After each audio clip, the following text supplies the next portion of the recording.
All right, welcome everybody back to another episode of the Big Doug and Carmi Show, your one-stop shop for all things Commanders.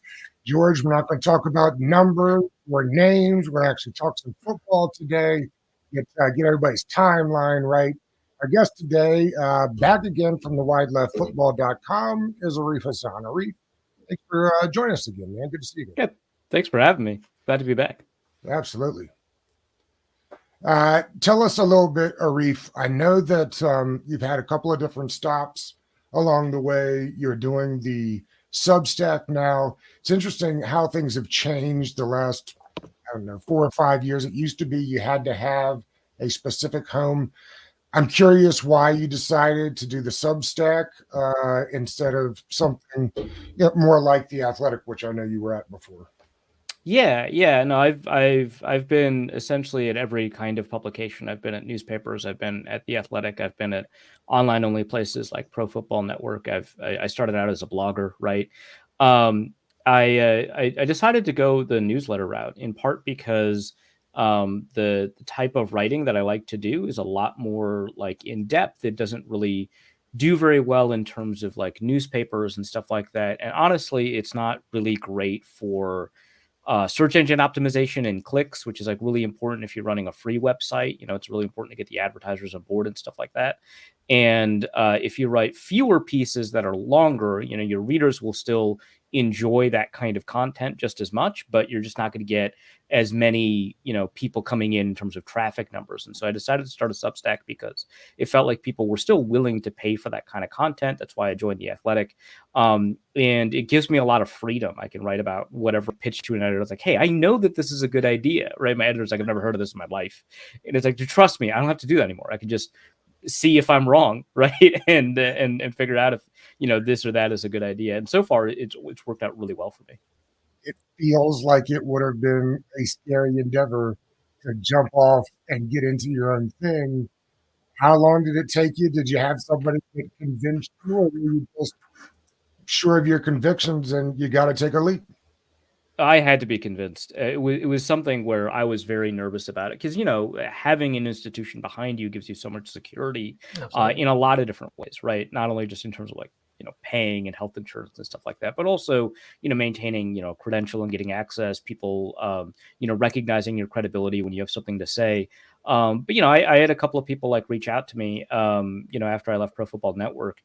Brett Coleman, who runs an excellent YouTube channel, Matthew Collar, who runs Purple Insider, Substack, both of them were like, Arif, I think that you should go independent. I think that there's like a lot of things that you can say that are kind of unique to the way that you approach football that don't really fit a traditional architecture. And so you shouldn't be doing traditional things. And it took a lot of convincing. I was like, how are you sure? I don't know. Like, people they have to like give me money and I have to like reward their faith. And that's a lot of pressure. And they're like, don't worry about it. Just do it and it'll work out for you. And I'm really happy to say that both of them were right. That going independent, at least for me, was a great solution because, earlier it wouldn't have been very good, but I've been able to kind of build my credibility within the space enough that people, trust me enough to say, hey, I'm willing to kind of pay for your content, which is a very difficult decision to make. And I really am grateful that people were willing to make it. The irony is that Brett was on here Monday and we were talking about the future of sports media. So. Of course. That was great. Yeah, I was going to say, we're actually big fans of Brett Coleman. He was on the other day. He's a great supporter of content creators, so we love that guy. Yeah. So speaking of which, right, so one of the big major pieces that you created over the offseason or prior up to the draft was your consensus big board. I was just kind of curious, like how much of an undertaking is that? Like when did it start? How many hours did you put into it? Is it a product of love? Is it more of a frustration that you create? Like how did you feel about the whole consensus board? I think any good product of love is also frustrating, right? Exactly, 100%. It started. I think actually the genesis of it was way back in like 2013. I was just beginning to cover the Vikings like a lot more in depth. It was something where I was like transitioning between this is like a part-time thing to this is something I could do full-time. And at the time, I hadn't been able to devote very much time to the draft, and the Vikings had 2 first-round picks in 2013. It turned into 3. They traded up for Cordero Patterson. But which, yeah, sure. Exactly. I didn't want to laugh. Sorry about that. Yeah, go ahead. It's fine. No, it's fine. It was very interesting because it's like, what a tremendous player. Not sure that's a first round pick. Yeah. But I was like, I'm not really kind of confident like who the best players in the draft are. So I went over to CBS Sports, and I believe at the time Dane Brugler was actually running their draft rankings way back then. And I was like, oh, this is like great. I can use this as a guide. And I was like, it's just like one guy. And so I went around. I was like, oh, they all have like these different rankings. So I gathered like 10 or so, and I averaged it out, and then I modified it to the Vikings' needs. I was like, well, the Vikings definitely need a cornerback, and they could use a defensive tackle, so I'm going to move those guys up. They have their quarterback of the future in Christian Ponder, so I'm going to move the quarterbacks down. We've been there, by the way. We're Washington fans, so we've been there with the whole quarterback era, so it's not about us. Yeah, exactly. Yeah. And so I was like, well, this is like really useful. And so during the draft, I was able to follow it. Sharif Floyd fell from like 3rd overall all the way down to where the Vikings picked them. It was really, I was like, oh, this is so useful to have. And I realized, well, if I liked having it, this is probably something that people will enjoy having. So in 2014, I put together a much bigger version of it. And the time pressure of making sure that all worked out got to the point where I didn't feel comfortable publishing it. I didn't like work out all of the, all the kinks and all of the different, elements of actually it's a surprising endeavor. So 2015 is when I was like, okay, I'll do this, full throated, make sure that I've got everything right. I've got, all my T's crossed and stuff like that. And so, I wanted to figure out like, well, how am I going to average these? Because a lot of people like to average ranks, and that makes sense. But I think that doesn't really work in this context because, if you say that this guy's the best player in the draft, you're making a big statement. You're not making a big statement when you say this guy's the 100th best player in the draft. And I want to respect, the fact that it takes a lot more to become the best player, and averaging ranks doesn't really acknowledge that kind of difference. But the NFL has already given us a value chart. The NFL believes that the first pick is worth this much, and that the second pick is worth this much, and the third pick is worth this much. So the best player in the draft is worth this much. The second best player is worth this much, and so on. So I assigned those values to the ranks, and I averaged those out. And I was like, well, what do I do with like outliers? And so I had to come up with like, what do I do if a player is not ranked on this board? So I had to come up with a system. I had to, I had to come to the realization that not everyone is spelling these players' names the same way. Stuff like that. And eventually I put together a system in the 2015 consensus big board, which had, I believe, 40 analysts, involved there. I was able to publish that, and I was like, oh my God, this is actually really cool because it's not just I get a good ranking of players. I also get to learn which players people disagree on the most. And that's interesting by itself. So I'll talk about that. Yeah. And so that's where the most polarizing players in the draft, that's where that piece comes from. And then also like, hey, well, it is a little bit different how people like Mel Kiper and Todd McShay construct their big boards than people like, NFL Rough Draft or Draft Board Guru construct their big boards. There's like some differences here. And I found out that, the people that we typically associate with also being connected to scouts and stuff like that, they have a very narrow variance in terms of how they rank these players. And so I was able to come up with the evaluator and the forecaster board. I was like, there's these two different kinds of boards, and they're both valuable in their own ways, but they're different. And that's really cool. So I was able to come up with a bunch of insights, and from there, it took off. I think in 2015, actually, the first time I really published it, people really enjoyed it, and it took off from there. I was able to take it to all the different outlets that I was with. I had to convince them. I was like, hey, no, trust me. This is going to be big. They're going to love this. Yeah. And it took off. And so, people cite it all the time, which is really fantastic. I heard it on the Ringer NFL show right after the draft. Around the NFL cited it. Nick Wright kind of referenced it when he was making fun of the Eagles, I guess. But it was pretty cool to see that like this is like become kind of, I'm not going to say an industry standard, but it's become kind of common to talk about what the media consensus on a player is, and it's really cool to have like contributed to that part of the discussion. Absolutely. And I've been told that several organizations use it to at least bounce their own boards off of, which is pretty fantastic. That's nuts to me. A couple of years ago, someone was like, hey, our analytics team uses, the consensus big board to help like, model and mock, sims. Right. And it's like, oh, wow, that's really cool. And then over the years, like a couple more teams have gotten involved, and it's kind of funny because sometimes they'll reach out to me. They're like, yeah, our analytics team loves this. And I was like, oh, that's really cool. Yeah. We brought it to the GM, and he was like, I don't really, I was like, I don't get that at all. But yeah, so different teams will use it to different degrees. I haven't had any confirmation that the Eagles use it or anything like that, but like a lot of people have very strongly suggested that they do. And over the past 3 years, if you look at their drafts, it seems as if this is something that they at least pay attention to, which I think is super cool. And, obviously everybody here wants the Eagles to lose, but it would be great validation, if the Eagles succeeded in at least that respect. So I think it's like really cool that a lot of teams have become aware of it. I'm not confident that every team is using it necessarily correctly, but that's fine. That's up to them. There's a tweet from Seth Walder that like teams are averaging consensus boards against each other. It's like, that doesn't make sense, but fine, whatever, do what you want. But it is really cool that they've come up with their own maybe applications or looks at it, right? And the fact that this might be impacting NFL franchises is like mind-boggling to me. It's like, I'm just putting numbers in a spreadsheet, man. I don't know. And how many are cobbled together and averaged to make the big board now? Yeah, so it's grown every year. So like I said, in 2015, it was like 40, and then it moved up to 60, and then 70. Now it's 101 is what's published on the site. And since publishing it, since publishing the final update, 2 people sent me their big board, and I am going to include that when I do the retrospect a couple of years later to see who did well. So the big board, the 2024 big board, when I republish it in 2026 or whatever, is going to look a little different just because I've got a couple more big boards. But yeah, the one that everyone's working off of right now has 101, which is that number is like I can't. Yeah, it's staggering. It's pretty large. Yeah. Yeah. The follow-up there was how many people send you their big boards? Yeah, it's really cool because the first year I just had to go and do it. I had to go and like find it and like download it, or I had to pay because at the time a bunch of people were producing draft guides that they wanted you to pay for. Of course you want to respect that, and so they're doing all this work, and so I would pay for it, and it's like this is at the time it wasn't really a full-time job yet, so it was like it was kind of a lot. But after I published, that first one, a bunch of people reached out. They're like, "Hey, man, why didn't you tell me you were doing this? I would have given you the thing, for free because it's so cool too."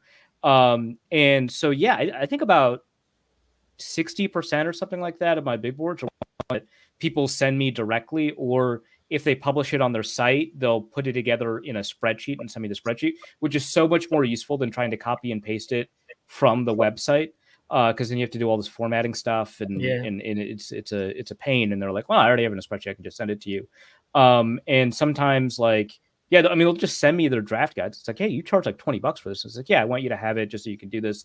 And it's really cool because I can go back to them and I'm like, hey, here are the guys that you ranked the highest. Here are the guys that you ranked the lowest. Here's, the highest ranked guys that you didn't rank, and that's really valuable information for them to have, either so they can go back and correct it, or they can produce some content from it. Like, hey, this is why I'm high on XYZ player. Or this is why I'm low on XYZ player. It's really cool content to have. And sometimes I'm like, hey, here are all the player names you misspelled. And they're like, oh my God, thank you. They can fix it, so it's fine. I can do something for them when they send me a board. So it's like kind of like we're both getting something really cool out of it. That's really cool. I think it's really fascinating that you actually reflect and go back on the draft board afterwards, kind of see where things fell. I've actually seen that part of it, which is great. It's awesome. Yeah, it was actually, I wasn't allowed to do that before. Now that I've got a Substack, I can, because people didn't want that's the freedom of working independently. That's awesome. Yeah, yeah. They're like, hey, what if our guy looks bad? And I was like, I promise your guy doesn't look bad. He's very good at his job. They're like, well, we don't want to find out. I was like, all right, sure. Okay. So speaking of draft boards, let's talk about the real draft board on April 25th, right? So obviously you have some, Minnesota centric, you're based out of Minnesota. Coming into the draft, Minnesota seemed to have, a wealth of, draft capital, right? They potentially, I think they had 10 or 11 and number 23 overall. They were walking into the draft and people were talking about potentially getting a quarterback. Minnesota walked away with JJ McCarthy, who, slipped to some degree. And they got Dallas Turner, who's arguably the number one defensive prospect on the board to some people. How do you feel about the draft? Are you happy that JJ McCarthy is in Minnesota? Were you a fan of his coming into him during the process? Then we can do Dallas Turner a little bit later on. Yeah, it's tough to say that I was a fan of him. I very much like the pick, right? I think getting him at 10, trading up one spot from 11, getting him at 10, I think that was a great pick. But given that the conversation about him was whether or not he's the second or third best quarterback in the draft, whether or not he's worth drafting at 4, if the Cardinals are willing to trade out, I was very much against that. I didn't think that he was so good that he was worth trading up for. I didn't think he was so good that like Washington should forego grabbing like a, Drake May or Jaden Daniels and grabbing him instead. I didn't think that made sense. I do think that he's a first round type quarterback. And so grabbing him at 10, I thought was a very good move. So I wouldn't say, given the conversation around him, I was a fan of him, but I think that I'm a fan of how the Vikings acquired him. And I think that they got really good value for that. I think he's got, some tremendous upside, especially as like a younger player in the draft. But there's just like a lot more unanswered questions with him, and a lot more that needs to be done in order to kind of really maximize him, right? So someone like Jaden Daniels, for example, has a gift for explosive playmaking. Somebody like JJ McCarthy needs to, I'm not going to say be coaxed into explosive playmaking. He can make explosive plays and he can make it part of his pattern, his DNA as a quarterback, but it's something you're going to want to coach into him and make sure is going to be available to him, right? And so that's like kind of where I am with him. It's like, yeah, he's a first round prospect. There's like all of these little things that you want to fix in order to make sure that, this is somebody that is going to lead your franchise to a Super Bowl. So I liked the process of acquiring him. I'm really glad they didn't sell the farm to grab him. Yeah. I would have been comfortable if they sold the farm to grab Drake May. I think that he's that much better as a prospect. But, I think that and the fit in Minnesota is really great. Oh my God, JJ McCarthy had all this great talent around him. Well, he's got a bunch of great talent around him in Minnesota, so hopefully that translates. How long does he sit? He sits the whole year, couple games. I mean, they don't have to rush him out. Yeah. Ideally he sits the whole year. I think, he's not so raw that it's like, he's not like a Patrick Mahomes type raw where it's like, you gotta absolutely sit him or anything like that. But I think the more time, he gets to, work on the things he needs to work on before he goes out there and kind of hammers his habits into practice, I think the better. And Sam Darnold who is the presumed starter right now, looked surprisingly good in his final 6 games at Carolina. He looked surprisingly good in his 50 or so dropbacks for San Francisco. I don't think that he's a game changer or anything like that. But if the goal for the Minnesota Vikings is to hopefully see that defense be a little bit more consistent this year, because at its peak last year, it was really fantastic. But, at its worst, it was pretty bad. If it could be consistent next year, and if they can maximize, what that supporting cast can do with their surprisingly good offensive line and their really excellent receiving core, they can threaten potentially a playoff spot with Sam Darnold. I don't think that they're definitely getting there, and it's a tough division to do it in, but the operation is there that they can do that. And I think that should be their goal, because I think that chasing short-term wins with the rookie quarterback at the expense of potentially long-term development is something that they should avoid, at all costs if they can. But I do think that probably he's not going to start any game, barring injury, of course, that he's not going to start any games.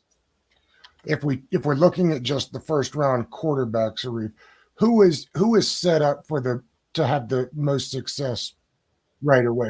Who's going to the best spot? I think the best spot's the Vikings. I think that there's certainty about the head coach, right? Like, we don't know how how secure Eberflus is, right, in Chicago. We don't know how secure things are in Washington, obviously. And we have a new head coach in New England, which is fine. I'm a big fan of him, but I don't know that, like, we just don't know how good of a coach he is, right? Atlanta, kind of the same thing. Like, I'm a huge fan of Raheem Morris, but we just don't know if this is going to work out for him. And I'm not a huge Sean Payton fan. So we're catching that around the league, but it's okay. Sorry. Yeah, right. Yeah. So I think from a coaching perspective, this is a really solid spot. He's known as an offensive designer. He really maximized Kirk Cousins and brought out something in Kirk Cousins that we never saw before, which is improvisational play, late game play.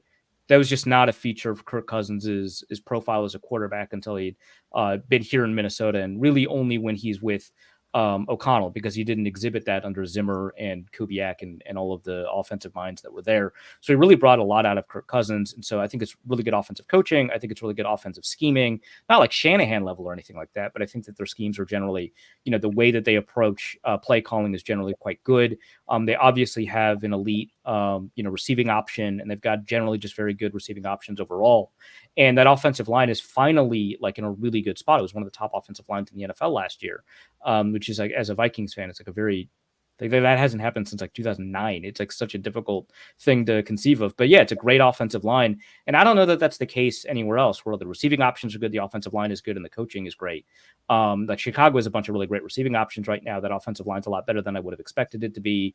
But I still think, in both respects, Minnesota's better. And I think the coaching situation, there's a lot more certainty. I think, Washington has good receiving options, but that offensive line's a mess, right? So like, I don't know kind of what that situation is going to look like. So I think the Vikings are the best situation for a rookie quarterback to be in. But I think when you account for situation and you account for the quarterback's talent and all that, I think Caleb Williams is most likely to succeed this year were everybody to start. Obviously, Penix is not starting. Obviously, McCarthy's probably not starting. But if everybody were to start, I think Williams would be the most successful when you combine inherent talent and situation. But I think just in terms of pure situation, the Vikings are the best. While you were talking, two things kind of popped up in my head. So for one, Kirk Cousins, we're fully aware who he is as a quarterback. I'm kind of curious what your thoughts are with the whole Kirk Cousins experience in Minnesota. Now that he's left, your reflection on him. That's question part one. And part two, Justin Jefferson's standing in Minnesota. He has potentially, I wouldn't say it's a rebuild, but we have Sam Darnold at quarterback now, JJ McCarthy stepping in the future. How does he feel about this with his upcoming contract in the future? So curious about both of those questions. Yeah, so Kirk Cousins, I think, he got a lot of flack in Minnesota, and a lot of it was deserved. The whole point was that you sign a quarterback to a team that was just in the NFC Championship game. You're supposed to win after that. And some of the reasons that they didn't win were certainly not his fault. That defense collapsed a lot faster than it should have. They lost a lot of free agents. A lot of people fell off. But some of that is just like, yeah, of course you're going to lose free agents. You just signed a quarterback to a $30 million a year contract. So that quarterback has to make up for it. And he didn't. Sort of, right? So I think that, I wouldn't say the Kirk Cousins experiment or anything like that it's not really an experiment. I wouldn't say it was a failure necessarily, but they gave themselves very little wiggle room on every other move they could make when they grabbed Kirk Cousins and then re-signed him. And they did not succeed in navigating the tightrope that they had given themselves in order to really maximize him.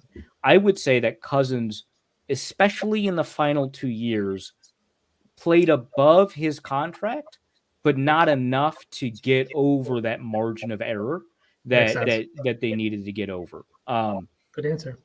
Yeah. I mean, I personally, like, as a person, he's a very friendly, nice person to me, and generally a very friendly and polite person. I dislike him for, off-field reasons that have nothing to do with this play, that have nothing to do with, so it's like whatever. But as a quarterback, I feel I find myself defending him a lot more than I expected I would, especially these final 2 years.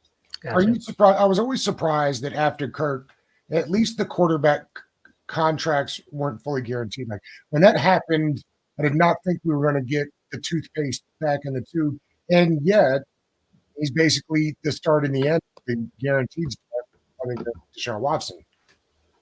Yeah, that is really interesting. I agree. I thought that we were going to see, especially at least at the quarterback position, a lot more fully guaranteed contracts after that. And that just didn't happen. And I think part of it is because teams are telling quarterbacks like, hey, if it's not fully guaranteed, it's a lot easier to, down the line, restructure a contract. And for most players, restructuring is actually good because it puts more money in your pocket right away because you convert, your salary into a guarantee and then spread that guarantee out over the next couple of years and you create new cap room. It's like a magic trick every time. And that's what's happening with Patrick Mahomes, right? Like he signed this enormous contract. Not a ton of it was guaranteed. It's like rolling guarantees. It's a little different. Not a ton of it was guaranteed, but they keep on converting it. And he keeps on getting signing bonuses, and that's money up front. And so, yeah, he doesn't get, because if he had signed a fully guaranteed contract with the Chiefs, it wouldn't be 10 years, 500 million, right? It would be, 3 years, right? Maybe 4 years. And instead of at 50 million an average, it would be like, 38, 40 million at an average, at least at the outset when he initially signed. That's what a fully guaranteed contract does. It reduces the number and it reduces the flexibility. And so for some quarterbacks, if you're a really high level quarterback, it's actually probably better not to have a fully guaranteed contract. You should have rolling guarantees. So it makes it hard to cut you, right? Which is what Mahomes has, which I believe is what Jalen Hurts has. But, a fully guaranteed contract is going to prevent them from converting it. And the conversions are really nice for you. And that improves your. So I think that's part of it. And if you're a good enough quarterback to demand a fully guaranteed contract, you're a good enough quarterback to enter into that kind of arrangement where, a couple of years down the line, they restructure your contract. If you're not, and you don't get, a long-term deal where they restructure your contract, if you're, the Jimmy Garoppolos and the Sam Darnolds of the world, you're not going to get a guaranteed contract anyway. So that's like, so it makes sense. I think that's why. I've asked that question at least 10 times on this podcast. That's the best answer I've ever gotten. I appreciate that. Thank you. One more question before we start going to more of like a global, NFL scale. Talking about the Vikings, one last question. NFC North, right? Who do you think is the powerhouse in that division now? We saw the Detroit Lions really kind of extend themselves last year. They got NFC Championship. The Green Bay Packers, Jordan Love is on the rise. Minnesota is growing as well. Chicago Bears, #1 overall pick. What is the hierarchy in your opinion? Who's the biggest threat to Minnesota in that division? Yeah, I want to go chalk here and say it's the Lions. But I do want to say I think that there's a lot of volatility in this division. I think that essentially anybody could win the division without major injuries to anybody, and it wouldn't be a huge shock to me. I know the win totals are like 1 win apart for each team. I think it's like 10.5 for the Lions, 9.5 for the Packers, 8.5 I think for the Vikings, and then 7.5 for the Bears. And something like that, which is a really high collective win total for a division. But like, if the Vikings won a bunch of games, I don't know how shocking that would be. I mean, for most of the year, for about like 13 games of the middle 13, I guess, games of the season, they had an astoundingly good defense until it was solved at the end and before it had gelled at the beginning. And it's not beyond like reason to believe that even though they lost to Neil Hunter, that with the additions that they've made on defense, which includes Dallas Turner, of course, includes Andrew Van Ginkel and Jonathan Bernard, that they could return or at least have a top 5-ish defense for most of the year. And if that's the case, and if they've got Justin Jefferson, and if they've got Aaron Jones in the backfield, and they've got a quarterback that can play point guard, right, they can engineer a way to get there, right? And the Lions play like a very volatile style of football, because relying on the run game to get you somewhere, that might work in an individual season, but there's a lot of evidence to suggest that that might not work from year to year, even if you've got a really good offensive line and even if you've got a really good running back. And so it's really difficult to think that a run dependent team like the Lions can do that consistently. Some teams have done it, like the Eagles have done it and the 49ers have done it. And of course the Ravens have done it, but like, 2 of those teams have like a running quarterback. It's a little bit different. But like they play like a really, they play with fire a lot, and I appreciate how aggressive they are on 4th down. I think it's the right decision to make most of the time when they do it. But it is a volatile decision. If you're wrong, you're really wrong. If you're right, you're really right. And if the coin flips the other way for them, that it could go sideways. Jordan Love with the Packers, a lot of uncertainty. His best games were his final games, and so I think we think of him as the quarterback that we saw in the playoffs, but really he could be the quarterback that we saw at any point in this last year. And some of those games were not very good, and so he could be anywhere, right? He could be very good. He could be struggling. The offensive line in Green Bay is not to the historic levels it was for the past decade, and so there's some issues there. They've got an extraordinarily young receiving group, and so you don't really know kind of what direction that will go in. It seems like their best players are like 4th and 5th round picks, not the 2nd round guy that they got. So there's like a lot, and there's a lot of uncertainty about the defense. They finally moved on from their defensive coordinator to get Halfley, and that's probably a good idea, but I don't know, but it's probably a good idea. And so I don't know. There's just like a lot of things that could go right or wrong in the division for any team. So anybody could win it. But I think the most likely scenario is that the Lions are the best team and that the Packers are the next best team and then the Vikings are right behind them. Is it the best division in football? Probably. Or is it the AFC North? Yeah, I was thinking the AFC North is probably the one that you would take a look at. The Steelers are finally like bad, right? Like we can just say that now. But given the Bengals are they've got Joe Burrow coming back, and obviously given who the Ravens are just as an organization, but also how good they've been. And I do like Stefanski. I do think that the Browns have something to work with. I don't know if I love that quarterback situation. Not even just because the off-field with Watson is just like he hasn't been good since he's returned to football. So absolutely. I probably not, because there's like two teams. I mean, and the two teams there are better than the three teams in the NFC North, or four. Who knows?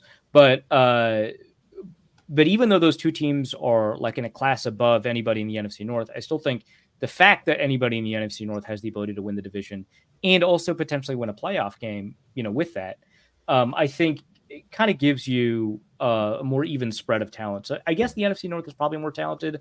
It's always funny because the NFC East is very often in these conversations, but it's always like when you look back at an NFC East season 2 seasons ago, you're like, how did that happen? It's very confusing division every year. Yeah, every year.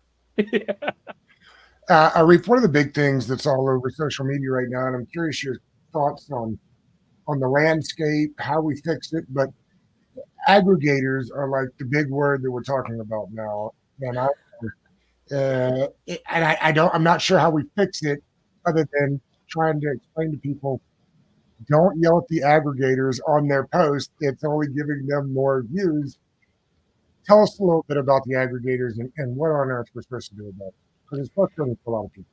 Yeah, it's tough, right? Because like sometimes I'll call them out, but I don't want to call them out by names to drive people to them or anything like that. But then now people don't know what you're calling out; they don't know what to avoid, right? So it is really difficult. And the issue is that some of the genuinely good aggregators, it's easy to confuse them for the ones that are doing like stuff that's genuinely like pretty harmful. So for example, I like 32 beat writers at 32 beat writers. That's an aggregation group. They always cite their sources. They never really misrepresent anything that they're sharing, and they always share the link to the piece that they're quoting if there is a piece to link to, and they always give you kind of where it's coming from. Whereas some of these other aggregators often mischaracterize what's happening, share weird edited video clips when they do share video clips, don't always give you the source, don't always link to the source, and it's like one thing for me to say, like on a podcast or on Twitter or whatever, hey, here are the things that you should watch out for. But it's another for someone else to internalize it. Like I know what to watch out for, but I don't know how to like communicate that to everybody else, because the issue is not that I can recognize it. The issue is that, 30,000 other people might not. And they specifically engineer their posts to be as engagement bait as possible, right? And so you see something explosive and you're like, oh my God, that's crazy. And you look at it, it's like, oh, it wasn't like that at all. To the point where like the authors who wrote the pieces that are being aggregated or quote tweeting with like, that's not what I said at all. What are you doing? I don't know what to do about it other than to continue to make people aware of it. I don't know. There's always like a new challenge in media in these spaces that comes up. And, at some point they get solved. I don't know how this one necessarily gets solved, but I think, being very clear about the things to look for and the things to avoid can help move the conversation kind of in the right way. I tell whenever someone links me to one of the aggregators that I think does a pretty poor job, I tell them like very directly, like, hey, it's not a source I trust. I think it's a source that you shouldn't trust either. Did you read the original piece? And very often they say no. It's like, do that instead. But that's like a one-on-one. That's like I get a mention like maybe once a day, and it's like, okay, I'm changing maybe one mind a day. These guys have like hundreds of thousands of followers, right? So like, I don't know, but that's like the best I can think of, is to just be very clear about the things that to watch out for and the things not to watch out for. Doing the Lord's work. Perfect. Before we start wrapping it up, I just want to ask one. I always ask everybody this. I love it from the national perspective. What are your thoughts on the Commanders this year? I'm just kind of curious. I love hearing people that are outside the area, outside of the district. How would you reflect them? How would you weigh their power? How do you weigh their strengths? Are you a fan of Dan Quinn? Are you a fan of Cliff Kingsbury? Do you like the Jaden Daniels pick? What are your thoughts on everything? Yeah, I think Jaden Daniels and Cliff Kingsbury is like a really interesting match because even though I wouldn't really characterize the systems as necessarily similar, they attempt to accomplish very similar things. Like Daniels doesn't throw over the middle very often, right? Kingsbury doesn't run a bunch of routes over the middle very often. Hey, let's go. It's a marriage. Perfect. Yeah. Yeah.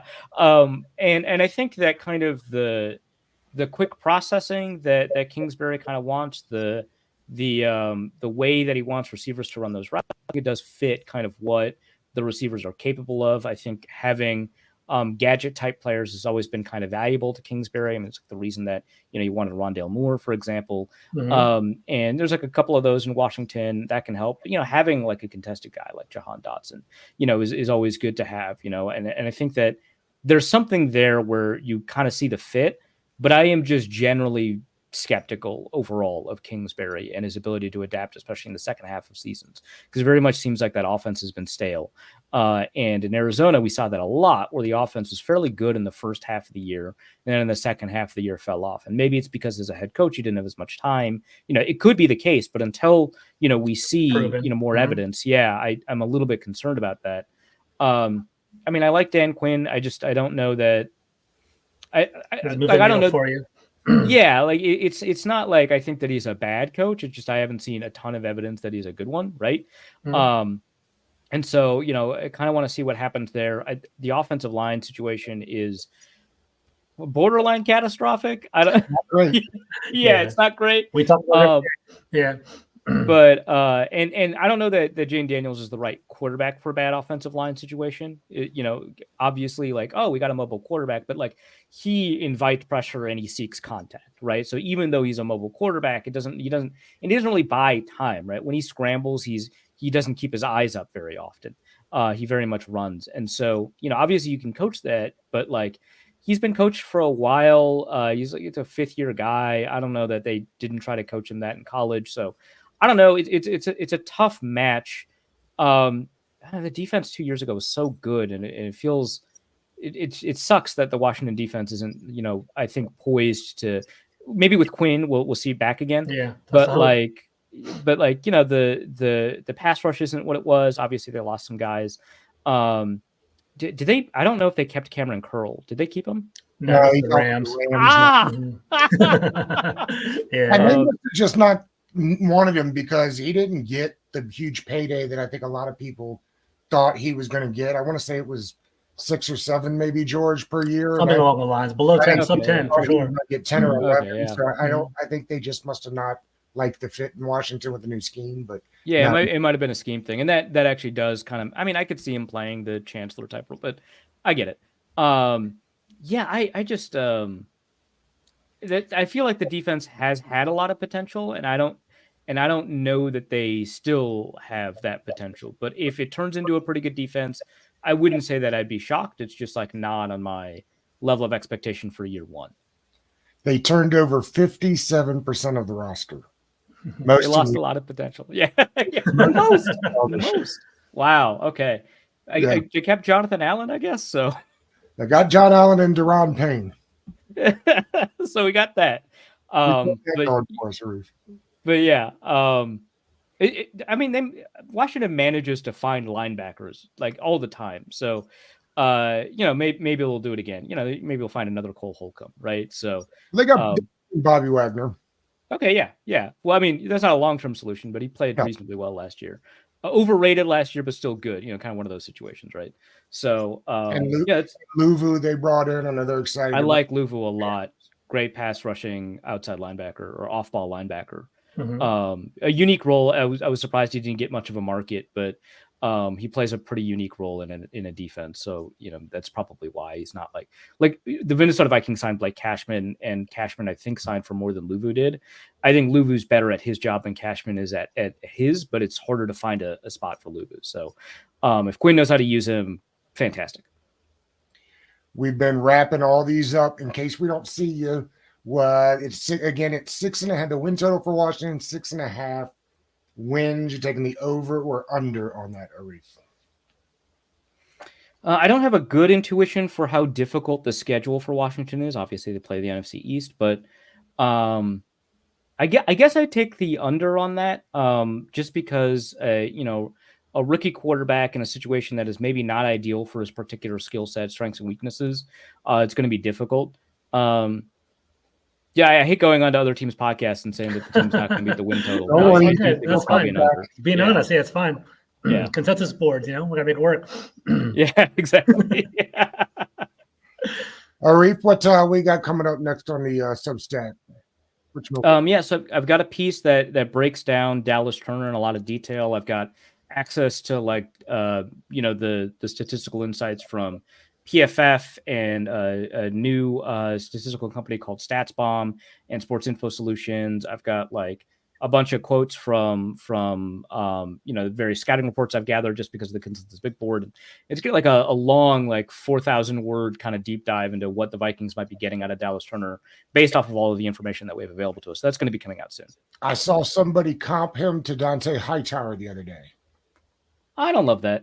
That's why I was asking, because I didn't quite see it myself, but yeah, I think maybe like a BJ Ojolari kind of explosive, a little bit undersized, but like it kind of doesn't matter because of how good of an athlete he is. Where the instincts are, but that you need to add some actual technique to what they're doing. Likes to jump the snap and is sometimes wrong about that, so that has to be kind of mediated.